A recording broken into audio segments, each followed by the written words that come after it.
കർത്താവായ യേശുക്രിസ്തുവിൻ്റെ അതിവിശുദ്ധ നാമം വാഴ്ത്തപ്പെടുമാറാകട്ടെ. രൂത്തിൻ്റെ പുസ്തകം 1-ാമത്തെ അധ്യായം അതിൻ്റെ 21-ാമത്തെ വാക്യത്തിൽ നാം ഇങ്ങനെ വായിക്കുന്നു: നിറഞ്ഞവളായി ഞാൻ പോയി, ഒഴിഞ്ഞവളായി യഹോവ എന്നെ മടക്കി വരുത്തിയിരിക്കുന്നു.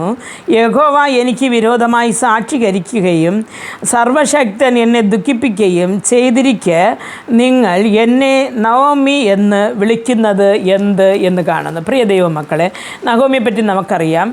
അവൾ ഒരു അനുഗ്രഹിക്കപ്പെട്ട ഒരു കുടുംബത്തിലെ ഒരു അമ്മയാണ്.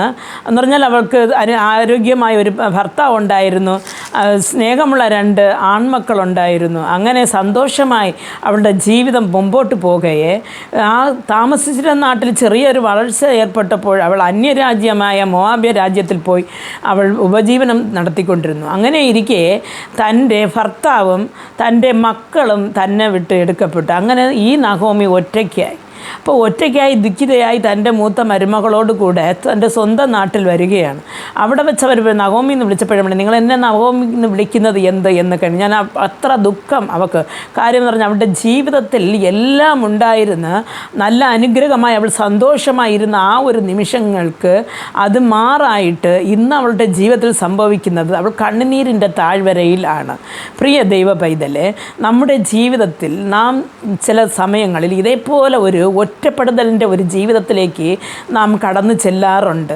അപ്പോൾ അത് ചില സമയങ്ങളിൽ നാം പ്രതീക്ഷിക്കാതെ വരുന്ന ബിസിനസ്സിലെ ആ ഒരു തകർച്ചയായിരിക്കാം, അല്ലെങ്കിൽ നമ്മുടെ ജീവിതത്തിൽ വന്നു കയറുന്ന കടങ്ങളായിരിക്കാം, അല്ലെങ്കിൽ നമ്മുടെ ജീവിതത്തിൽ എക്സാമിൽ നല്ലവണ്ണം പാസ്സാകുമെന്ന് വിചാരിച്ചു, നല്ല മാർക്ക് കിട്ടുമെന്ന് വിചാരിച്ചു, പക്ഷെ ഉദ്ദേശിച്ചതുപോലെ മാർക്ക് ലഭിക്കുവാൻ കഴിഞ്ഞില്ല.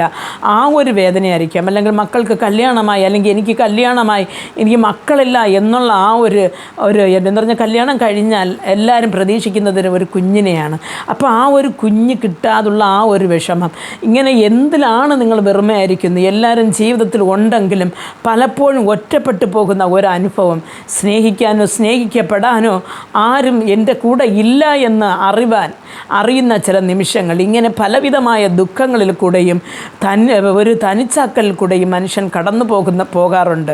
ഈ നഹോമിയെപ്പോലെ പ്രിയ ദൈവ പൈതലെ, അങ്ങനെ ഒരു തനിച്ചാക്കപ്പെട്ട അല്ലെങ്കിൽ തള്ളപ്പെട്ട അല്ലെങ്കിൽ ആരാലും ഒന്ന് നോക്കുവാൻ പോലും മനസ്സ് കാണിക്കാത്ത അങ്ങനെയുള്ള ഒരു മരുഭൂമിയായ ഒരു ജീവിതം, ഒറ്റപ്പെടുത്തലിൻ്റെ ഒരു ജീവിതത്തിൽ കൂടെ നിങ്ങൾ കടന്നു പോകുകയാണെങ്കിൽ നിങ്ങളൊന്ന് വിചാരിക്കണം, ഈ നഹോമിയുടെ കൂടെ വന്ന തൻ്റെ മകൾ രൂത്തിൽ വഴിയിലാണ് യേശുക്രിസ്തു ഈ ലോകത്തിലേക്ക് വന്നത്. ആയതുകൊണ്ട് പ്രിയ ദൈവ പൈതലെ, നിങ്ങളുടെ ഒറ്റപ്പെടുതലും കണ്ണുനീരുകളും ഒന്നും വെറുതെയല്ല. കർത്താവ് നിങ്ങൾക്കായി ഒരുക്കിയിരിക്കുന്ന ഒരു വലിയൊരു രക്ഷയുടെ ആരംഭമാണ് അത്. നിങ്ങൾ ഇതിൽ നിന്ന് ഒന്ന് കടന്നു പോകുകയാണെങ്കിൽ നിർബന്ധമായിട്ടും നിങ്ങൾക്ക് നല്ലൊരു ജീവിതം കിട്ടും. ആയതുകൊണ്ട് അതുകൊണ്ട് എങ്ങനെയെങ്കിലും ജീവിച്ചാലല്ല, ദൈവസന്നിധിയിൽ കാത്തിരിക്കുന്നവർക്ക്, ദൈവസന്നിധിയിൽ വിശ്വാസത്തോടെ കാത്തിരുന്ന് പ്രാർത്ഥിക്കുന്ന ഒരു വ്യക്തിക്ക് ദൈവത്തിൻ്റെ മഹത്വത്തെ കാണുവാൻ സാധിക്കും. നിങ്ങളെ ദൈവം നടത്തും. ആയതുകൊണ്ട് പ്രിയ ദൈവവൈത്തലെ, മനസ്സ് തളർന്നു പോകുവാൻ ഇടയാകാതെ വിശ്വാസത്തോട് മുന്നോട്ട് പോകേണ്ട കൃപ ദൈവം നിങ്ങൾക്ക് നൽകി തരട്ടെ. പ്രാർത്ഥിക്കുക. ഞങ്ങളെ അതിവാത്സല്യമായി സ്നേഹിച്ച് വഴി നടത്തുന്ന ആ സ്വർഗ്ഗസ്ഥ പിതാവേ, ഈ മെസ്സേജ് കേട്ടുകൊണ്ടിരുന്ന നിങ്ങളുടെ പൈതം കർത്താവേ, ഏത് കണ്ടീഷനിൽ കൂടെ കടന്നു പോകുന്നെന്ന് അടിയാൾക്കറിയത്തില്ല. പക്ഷേ എല്ലാ ആവശ്യങ്ങൾക്കും അത്യാവശ്യങ്ങൾക്കും മേലായി നടത്തി കർത്താവെ കരം പിടിച്ച് അന്ത്യത്തോളം വഴി നടത്തുന്ന യഹോവയാണ് ഞങ്ങൾ ആശ്രയിച്ചിരിക്കുന്നത് കൊണ്ട് ഞങ്ങൾ ഒരു നാളും കുലുങ്ങിപ്പോകയില്ല എന്നറിവാൻ ഇവർക്ക് ദൈവമേ ഇവരുടെ ജീവിതത്തിൽ ഒരു അത്ഭുതം പ്രവർത്തിച്ചു കൊടുക്കണമേ. ഈ ദിവസങ്ങൾ ഇവിടെ കണ്ണുനീരുകൾക്കൊരു മാറ്റം കൊടുക്കണമേ, ഇവിടെ വേദനകൾക്കൊരു മാറ്റം കൊടുക്കണമേ കർത്താവേ. അങ്ങയുടെ വരവെങ്കിൽ കർത്താവേ തളർന്നു പോകാതെ വിഴുന്നു പോകാതെ വീരന്മാരായി നിർപ്പാൻ ഓരോരുത്തർക്കും കൃപ നൽകണമേ. യേശുക്രിസ്തുവിൻ്റെ നാമത്തിൽ പ്രാർത്ഥിക്കുമ്പോൾ പ്രാർത്ഥന കൃപയോട് കേട്ട് മറുപടി നൽകി തരണം നല്ല പിതാവേ. ആമേൻ.